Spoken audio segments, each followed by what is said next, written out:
Jadi virus radikalisme itu yang membentuk kemudian orang menjadi teroris itu dimulai dari, nah kalau saya ngomong soal cinta tanah air itu kan dianggap omong kosong.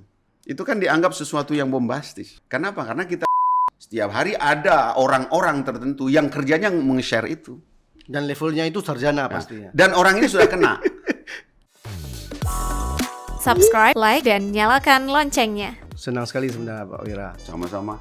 Jadi senangnya itu karena Sago TV memfasilitasi FKPT Aceh, Forum Koordinasi Pencegahan Terorisme, untuk mengisi konten-konten positif menyangkut dengan pencegahan radikalisme dan terorisme. Ya, saya kira FKPT-nya juga bergembira karena FKPT dalam bekerja kan perlu juga didukung oleh media seperti ini. Betul. Dan ini tepat sekali sebenarnya Pak Wira sebagai salah satu pengurus FKPT dan juga membidangi media. Humas ya. Jadi humas, jadi cocok sekali untuk kita bicara soal pencegahan radikalisme. Sebenarnya apa itu FKPT, Pak Wira? FKPT ini kan kepanjangan dari Forum Koordinasi Pencegahan Terorisme. Nah, Aceh, jadi ada di seluruh Indonesia, di setiap provinsi, sebagai mitra permanen dari BNPT, Badan Nasional Penanggulangan Terorisme.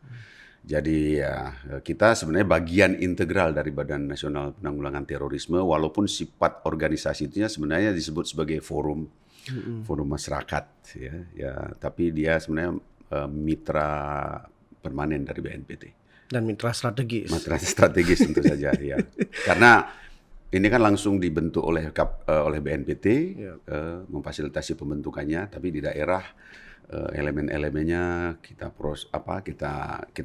direkrut secara bebas sebenarnya, dan dalam bekerja memang kita integral dalam koordinasi BNPT. Ya.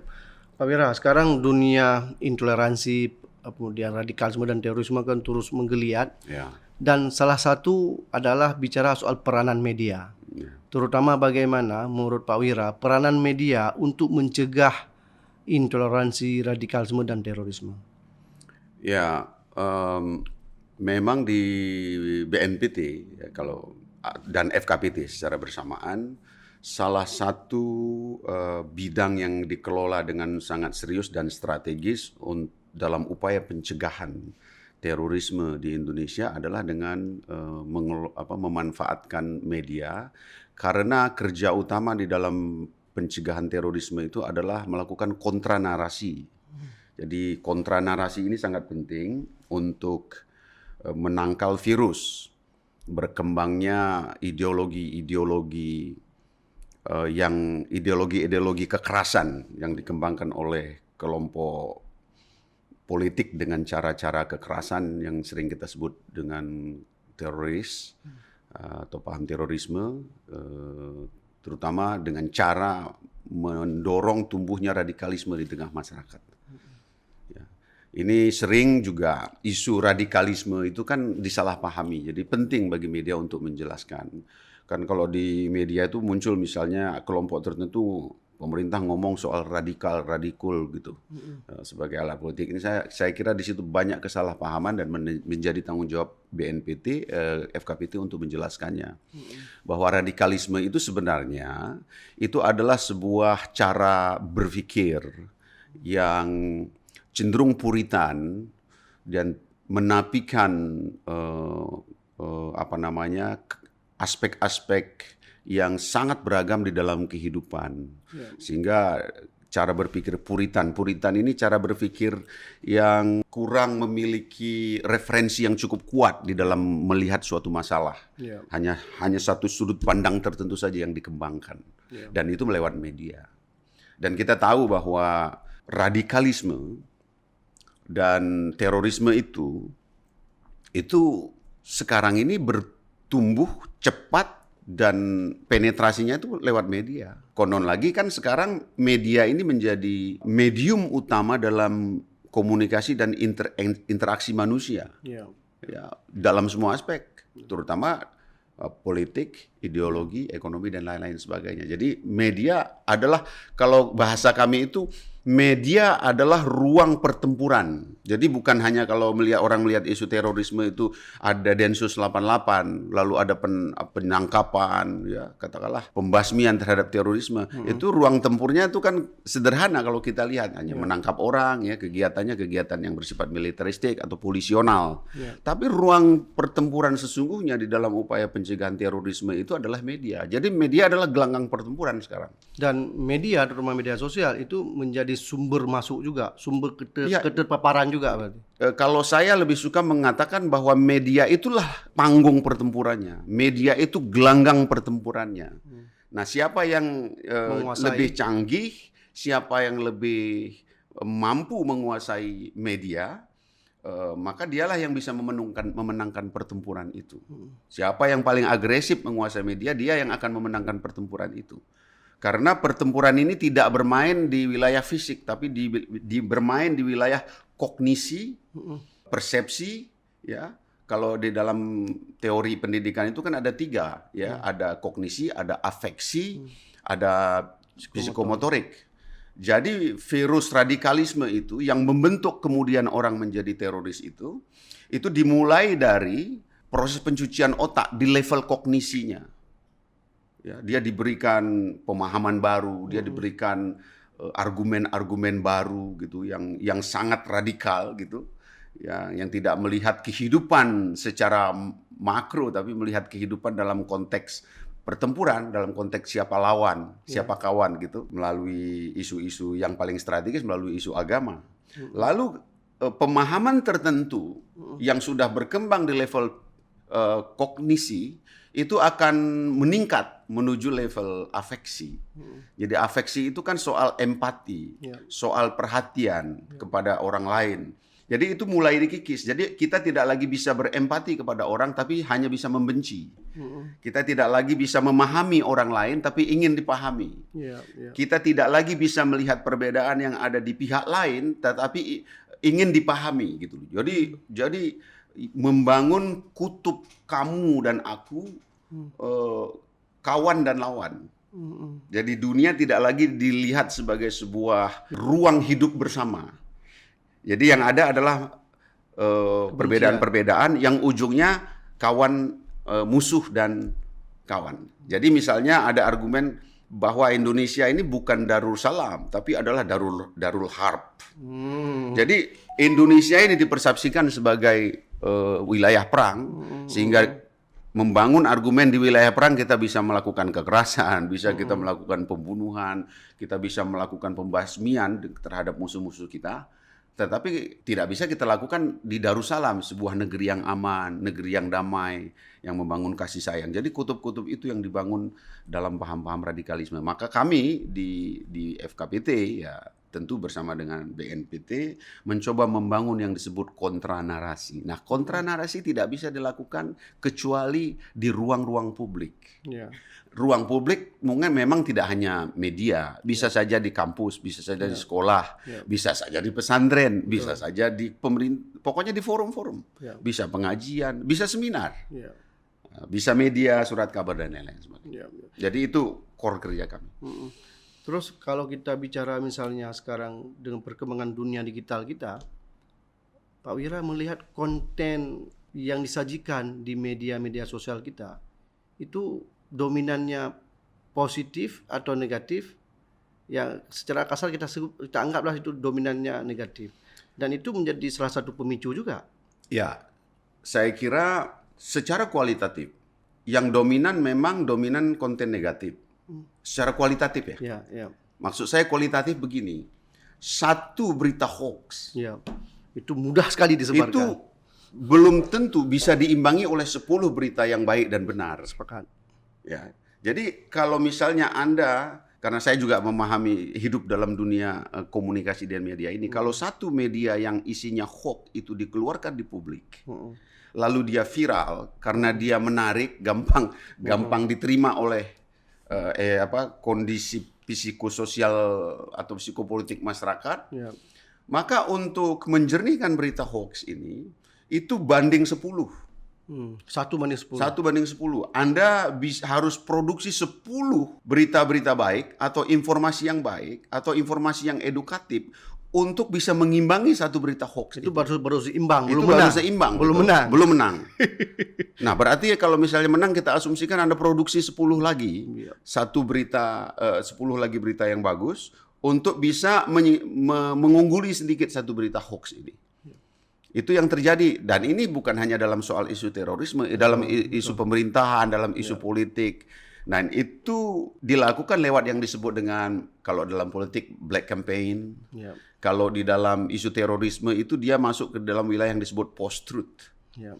Ya, post-truth itu kan kalau dimaknai secara sederhana itu tidak penting lagi yang diproduksi itu adalah benar atau tidak bagi orang, tapi bagaimana itu dikonsumsi. Ya. Ya, bahwa kemudian muncul berita-berita informasi yang benar, tapi itu kan munculnya kemudian kebenaran kemudian itu nggak lagi diterima.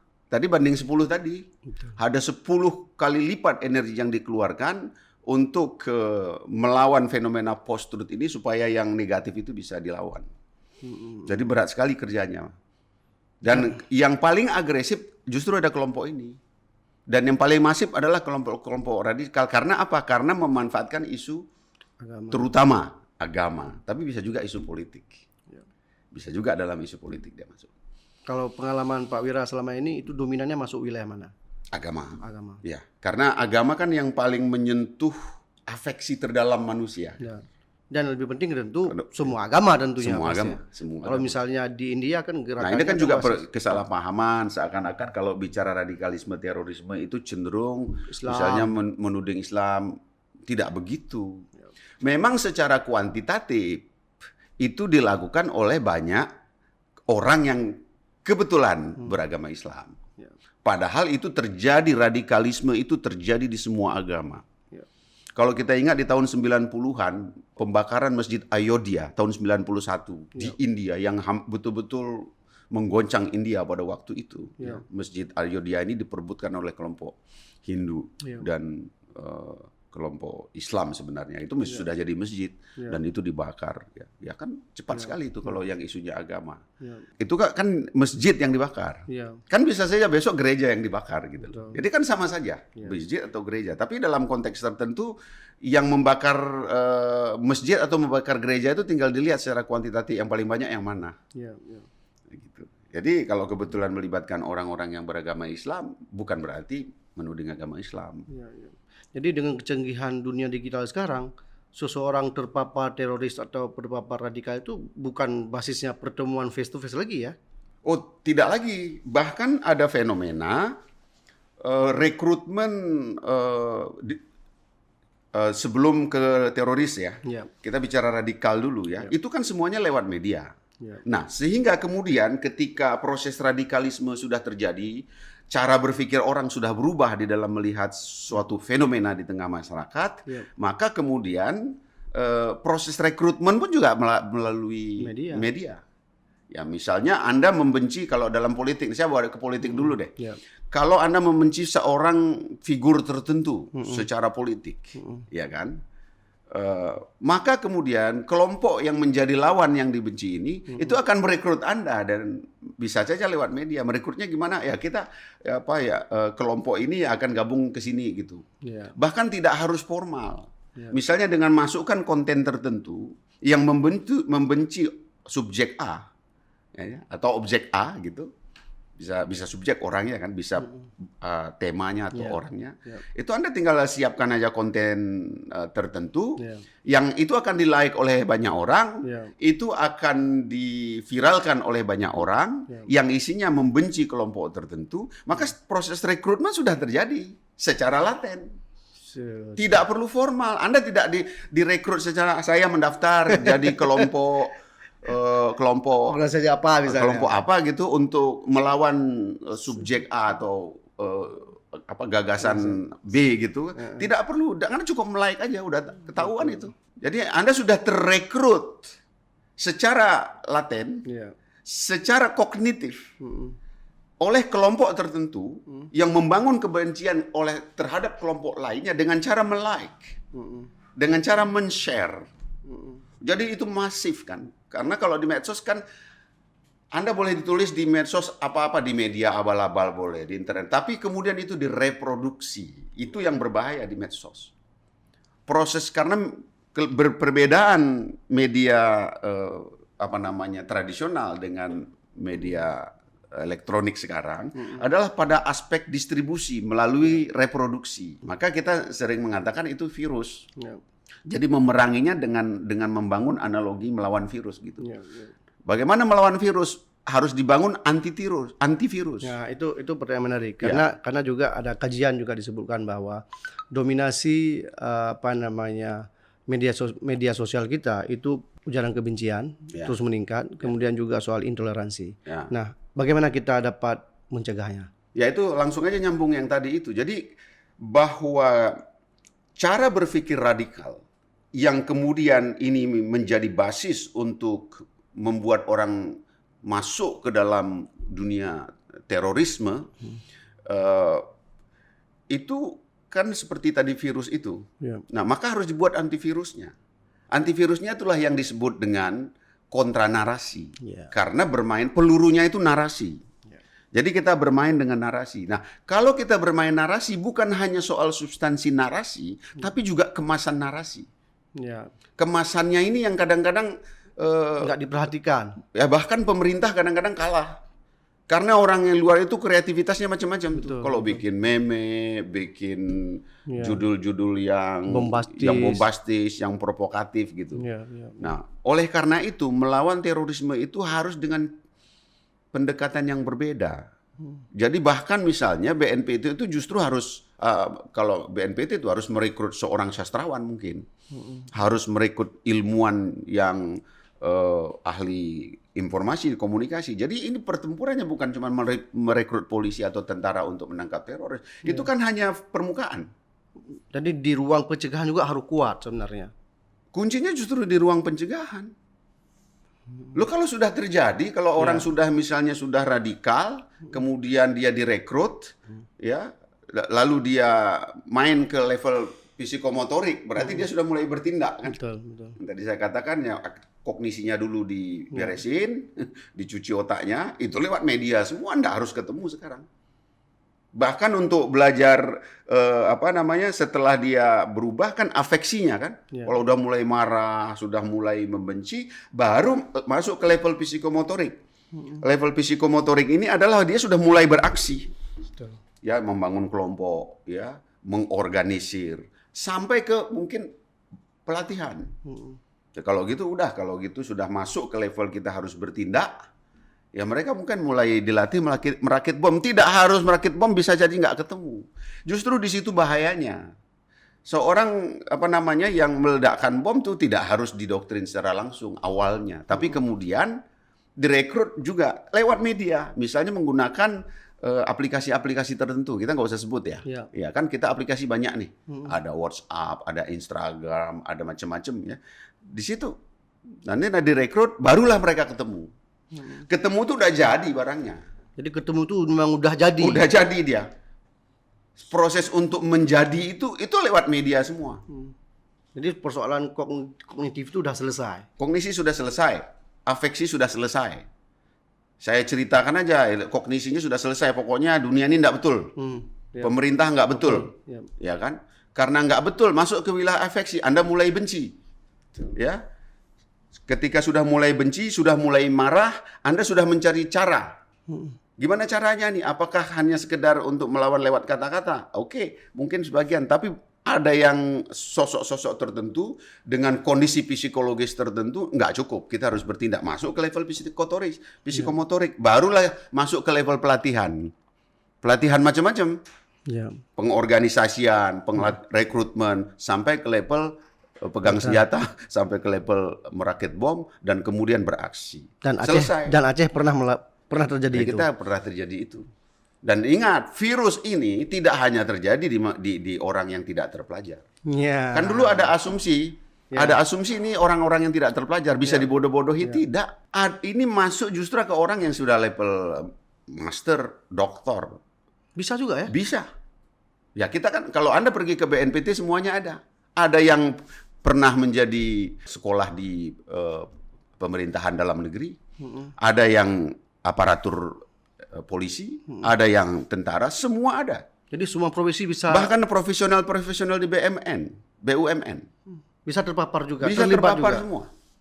Itu semuanya dimulai dengan sangat halus karena mereka tidak selektif dalam mengonsumsi media dan dia tidak memiliki cukup yang disebut dengan ketahanan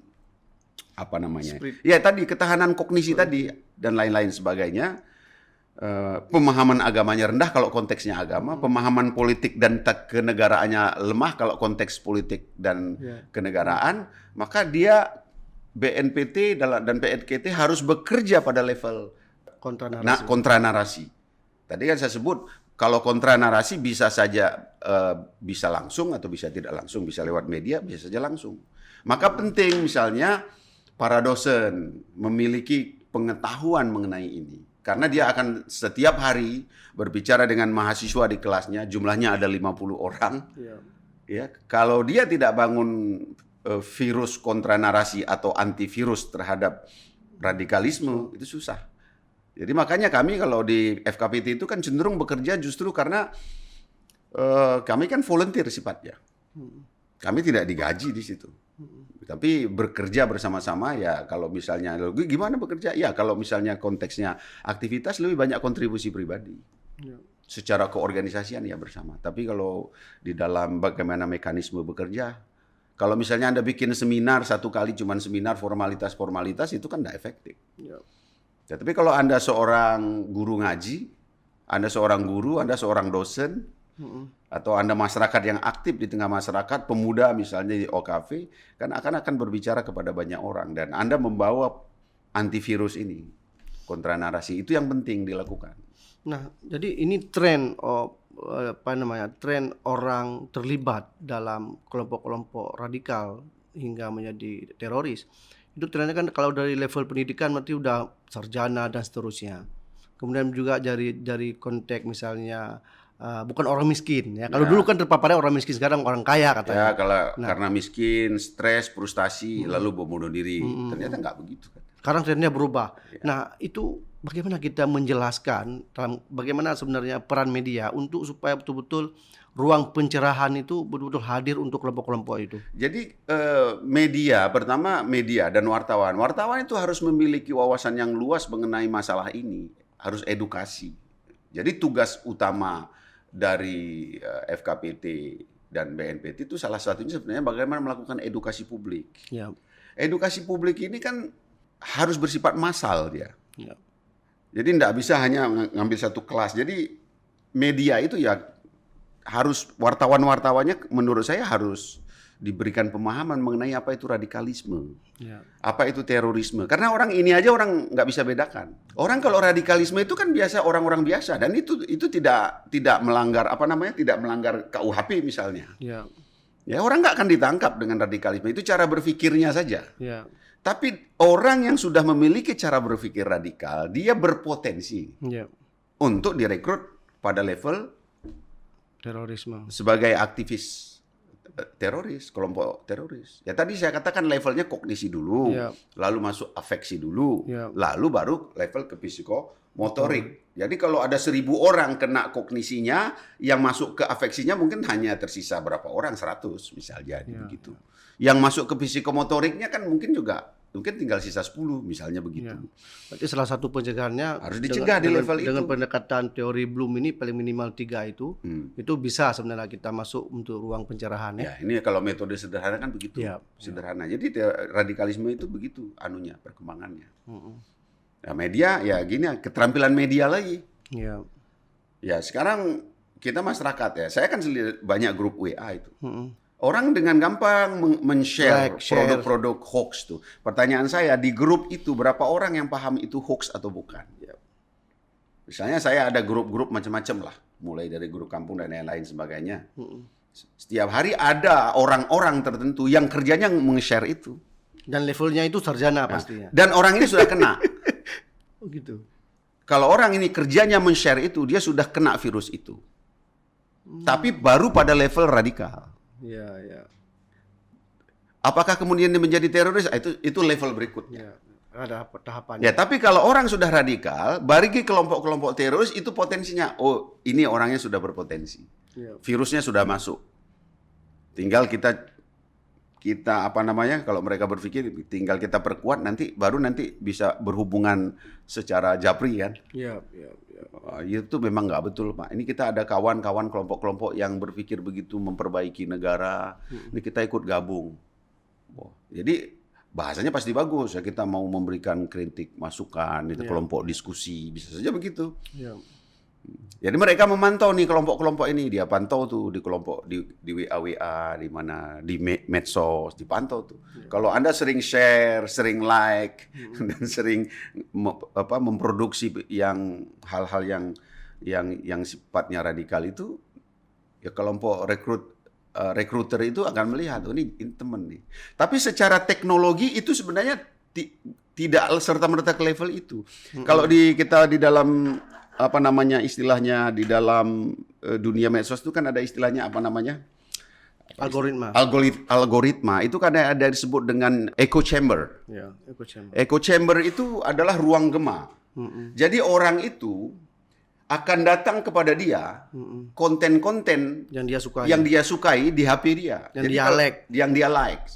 Jadi kalau misalnya saya suka penceramah radikal, itu materi yang radikal itu akan terus masuk. datang ke saya.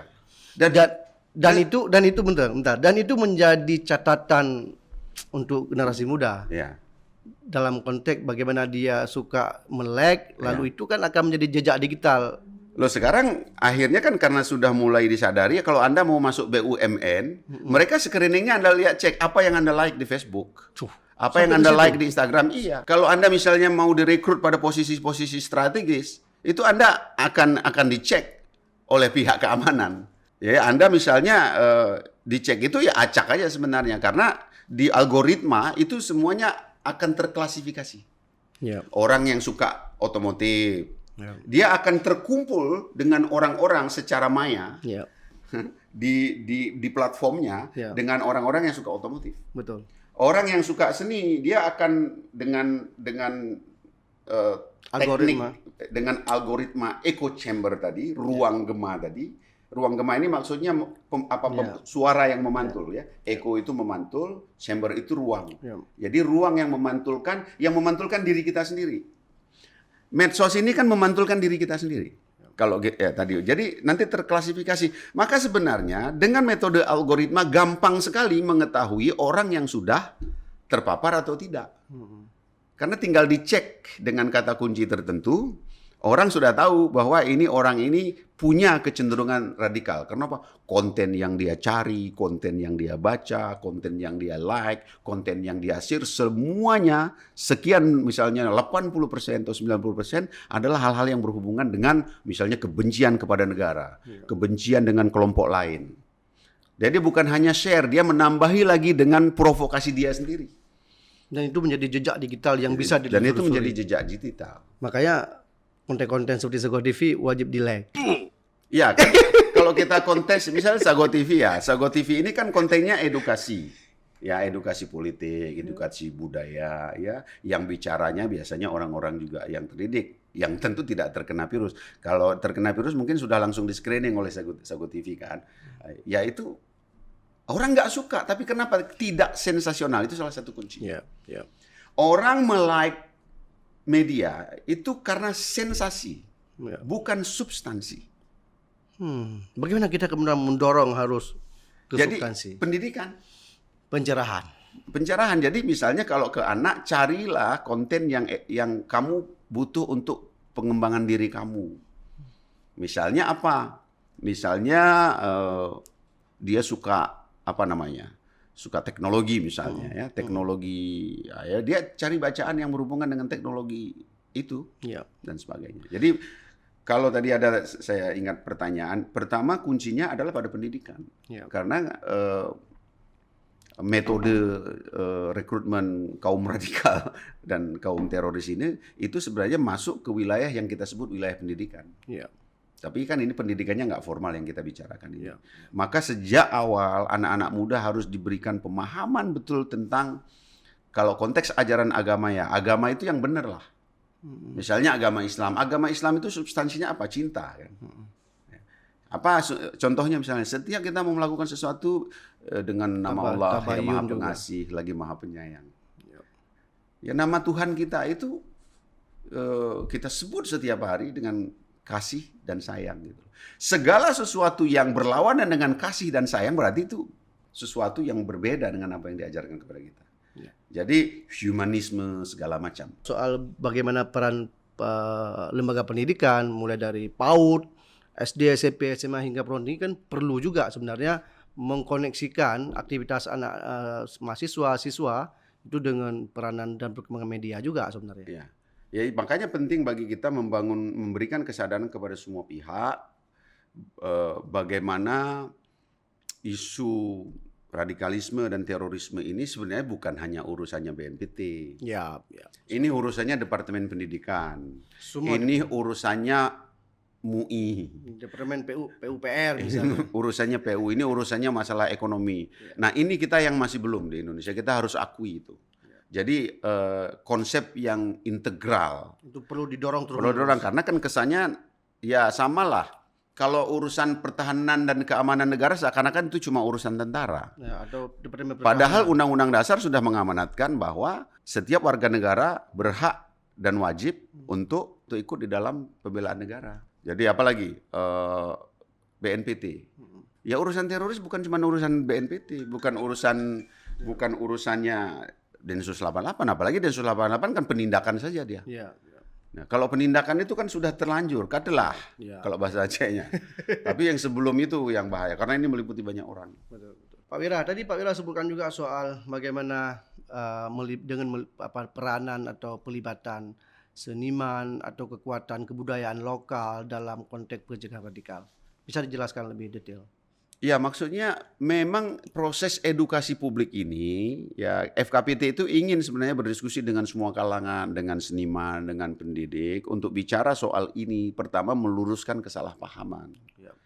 Ya, bahwa radikalisme ini bukan alat politik kekuasaan untuk memojokkan satu kelompok ini. Sekarang kan di politik, di media-media itu kecenderungannya menganggap isu radikalisme ini, maka sering diplesetkan bahasanya ini soal radikal dan sebagainya. Radikalisme ini cuma soal cara berpikir yang potensial menjadi lahan subur bagi tumbuhnya perilaku-perilaku kekerasan. Itu saja intinya gitu loh. Kalau terorisme itu sudah jauh, itu sudah prosesnya sudah lebih teknis.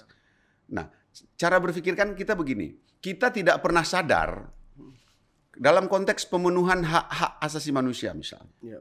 Dalam konteks hak ekosop. Negara memikirkan supaya rakyatnya jangan lapar. Lalu negara sediakan apa? Bulog. Keseimbangan beras. Sampai hari ini kita nggak putus beras kan? Negara menyediakan, memastikan misalnya ketersediaan di bibit dan pupuk untuk para petani. Ya, dengan begitu maka padi akan terus ditanami oleh petani. Ya, kita nggak bicara soal ya isu harga, tapi maksudnya fungsi negara itu kan bekerja. Kenapa kita bisa sekarang selenggarakan ini? Berarti PLN masih sediakan listrik. Betul. Kenapa kita bisa masih hidup hari ini? Kita masih bisa makan beras. Kalau misalnya beras tidak ada, tidak dijamin keberadaan beras itu oleh negara, kita punya uang, kita nggak bisa beli beras. Apa yang terjadi? Kita kelaparan juga kan? Kalau aspal tidak dibangun, kita nggak bisa memobilisasi dari rumah ke sekolah. Kalau negara tidak membangun sekolah, berarti kita anak-anak kita nggak bisa mendapatkan pendidikan. Kalau misalnya negara tidak memenuhi kebutuhan kita, berarti kita kalau sakit tidak ada rumah sakit, tidak ada dokter. Kita tidak pernah menyadari bahwa ada bulog, ada rumah sakit, ada sekolah, ya. Itu karena ada yang mengerjakannya. Kita tinggal nikmati saja. Tapi karena itu kita lupa bahwa ada yang sedang bekerja memastikan adanya beras. Ada yang sedang bekerja memastikan bahwa kalau kita sakit ada yang ngurus di rumah sakit. Ada yang sedang bekerja memastikan bahwa listrik harus terus menyala. Ada orang yang bekerja itu dan itu adalah negara. Tapi yang dibangun bukan itu. Yang dibangun bahwa negaranya itu nggak benar. Narasi yang muncul adalah negara ini menyia-nyiakan rakyat. Gimana menyia-nyiakan rakyat? Anda masih makan hari ini kan? Pagi tadi masih makan. Oh ya, kita nggak bicara bahwa kemudian ada orang miskin, beberapa gelintir yang nggak makan, itu kan dinamika lain. Tapi secara keseluruhan bangsa ini belum kelaparan kan? Berarti kalau bangsa ini belum kelaparan, berarti beras masih tersedia. Kalau beras masih tersedia, berarti Bulog masih bekerja, menjamin stabilitas ketersediaan pangan. Berarti pertanyaannya yang kerja itu siapa?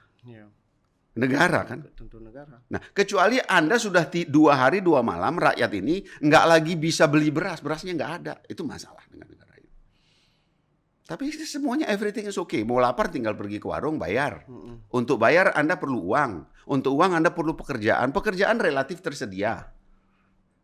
Ya, kita selalu melihat aspek negatifnya. Nah, gerak kampanye radikalisme, dia selalu melihat aspek negatif dari negara. Karena kan terorisme itu kan motivasinya politik. Itu bahan bensinnya. Itu bensinnya. Teroris. Ya. Kalau akan Anda balik, Ya. tinggal dibalik aja lu.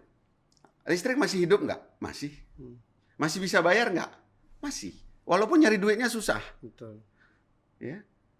Aspal masih tersedia nggak untuk mobilitas secara umum? Walau di pelosok dekat gunung mungkin ada yang belum beraspal. Tapi jangan yang di gunung yang belum beraspal itu. Yang jadi bahan kampanyenya. Ya, karena kalau misalnya membangun jalan beraspal itu kan ada hitungan ekonomisnya misalnya, sesuai kemampuan negara, secara ekonomis strategis. Oh, kalau belum diprioritaskan dulu di tempat yang masih lebih butuh. Tapi dalam radikalisme yang dibangun adalah narasi-narasi yang negatif itu.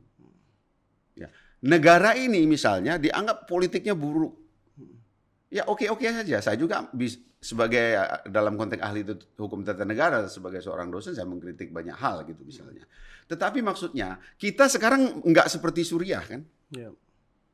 Kita sekarang nggak dalam kondisi seperti di mana tuh, di negara yang Konflik vertikal, horizontal. Kita bandingin dengan Amerika lah. Kita lihat di TV itu di Kensington Street di Philadelphia bagaimana pecandu narkoba begitu rupa dengan telanjang kita lihat. Ada nggak tempat kayak gitu di Indonesia? Belum sampai segitu kan? Ya. Berarti semua under control. Dulu peristiwa politik kita, apalagi pemilihan presiden, seakan-akan kalau dilihat di medsos kita udah mau perang nih besok. Betul. Ya, antara calon presiden dulu zaman Pak Jokowi lawan Prabowo yang awal ada cebong dan kampret.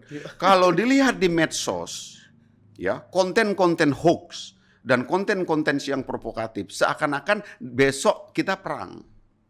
Tapi apa yang terjadi? Begitu pemilu everything is okay. Ya, Pak Jokowi jadi presiden, Prabowo-nya tiba-tiba jadi Menteri Pertahanan. Kemarin juga begitu, ada 3 kandidat.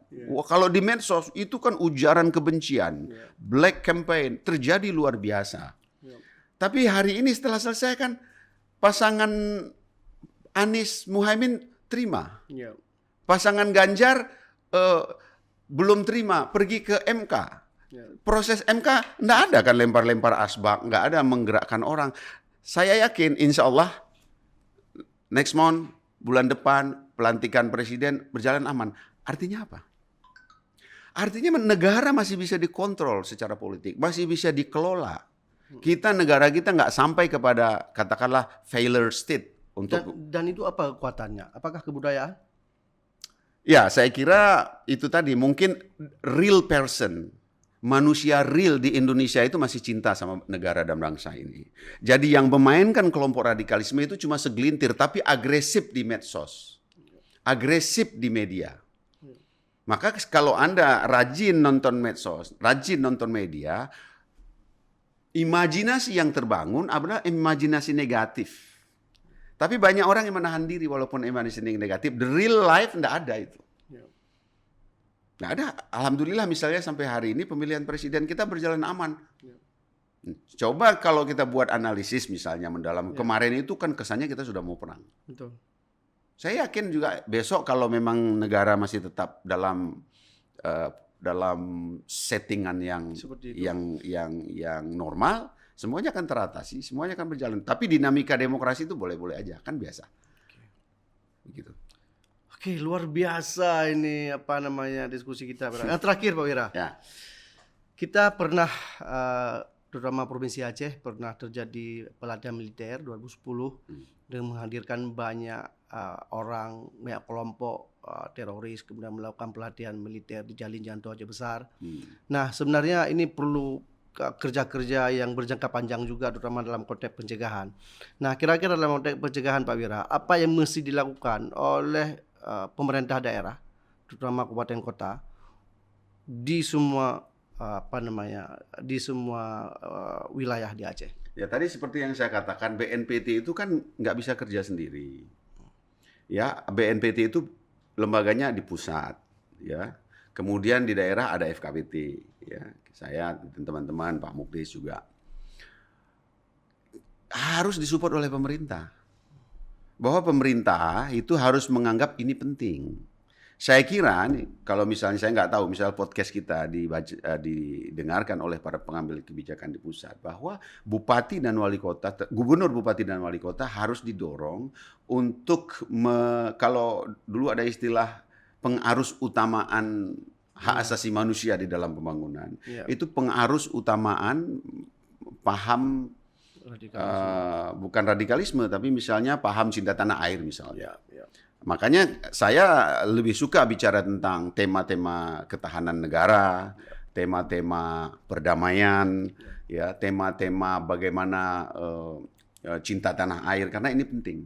Jadi menurut saya tema cinta tanah air di dalam pendidikan kita terus diperkuat, dan sekarang itu justru sangat kurang. Ini kritik saya terhadap negara. Jadi apa buktinya kurang? Ya, kalau dulu kita kan masih ada misalnya Pancasila misalnya. Ya. Kita kan pendidikan Pancasila dulu itu memang sebagai doktrin kebangsaan kan. Kan itu setelah reformasi dihapus. Sekarang kan ada mata kuliah lain. Misalnya. Tidak seperti itu. Jadi hanya misalnya PKN kan. Tapi dia hanya sekedar pengetahuan saja. Sekarang misalnya Pancasila lah. Orang kan bilang nih Pancasila kan hanya di mulut saja. Karena Pancasila itu hanya maksimum di level kognisi, tapi itu pun tidak dalam. Tapi Pancasila bisa jadi afeksi enggak? Ya. Misalnya pemahaman ketuhanan yang Maha Esa. Pemahaman ketuhanan yang Maha Esa itu apa? Bahwa negara ini itu mengakui eksistensi agama-agama. Maka agama yang sah di Indonesia itu apa misalnya? Harus dihargai. Ya, ada 6 atau 7. Ya, semua agama itu cinta damai enggak?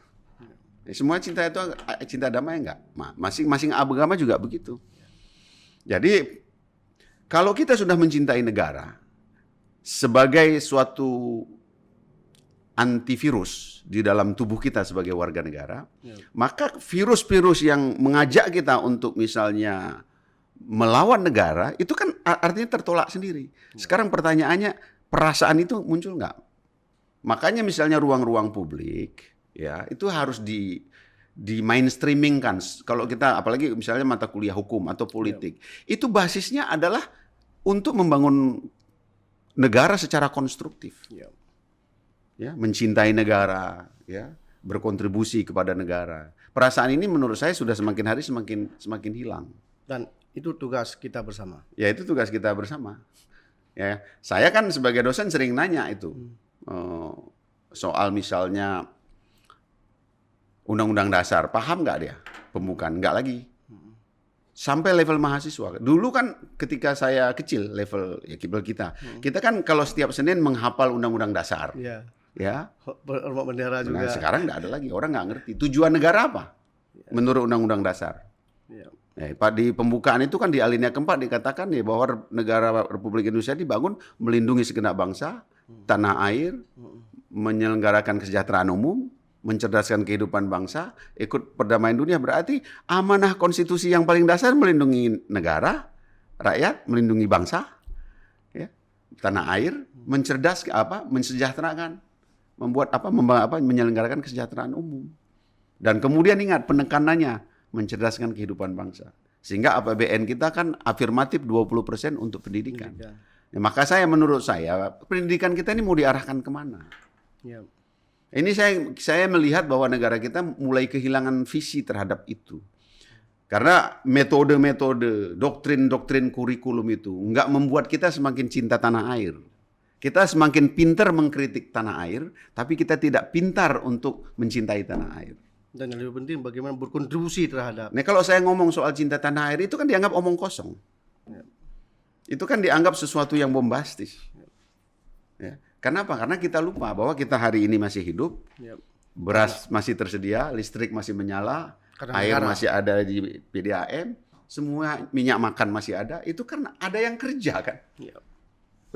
Kalau minyak makan tersedia berarti masih ada yang kerja bikin minyak makan. Itu kan urusan perkebunan. Kalau ada sayur-sayuran 9 bahan pokok tuh berarti kan masih ada peternak, masih ada petani.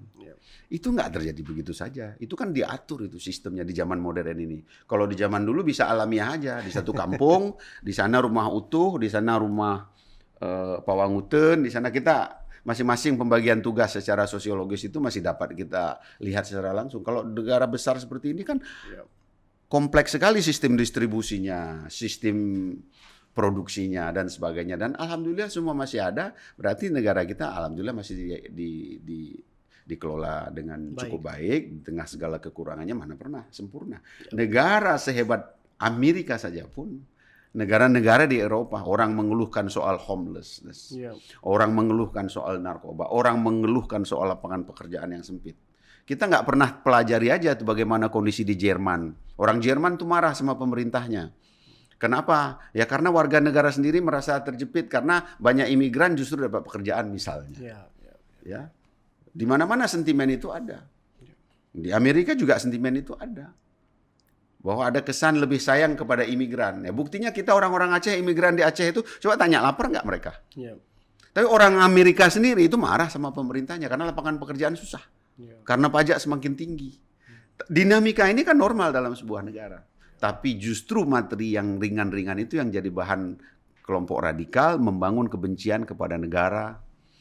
Karena terorisme itu sebenarnya Islam itu hanya nempel saja tuh. Karena motivasinya politik, mengambil alih kekuasaan. Ini penutup yang luar biasa ya. Jadi memang ada korelasi dengan banyak unsur juga. Oke. Makasih Pak Wira atas kehadiran di Sego TV. Ini tampilan luar biasa dan kita berharap ini menjadi ruang pencerahan. Alhamdulillah, mudah-mudahan ya. Terima kasih. Assalamualaikum warahmatullahi wabarakatuh. Assalamualaikum warahmatullahi wabarakatuh. Aku datang. Jika video ini bermanfaat untuk Anda, silakan subscribe, like, dan nyalakan loncengnya. Pulang, ku bawa bekalku, lalu ku nyanyikan kisah kehidupan.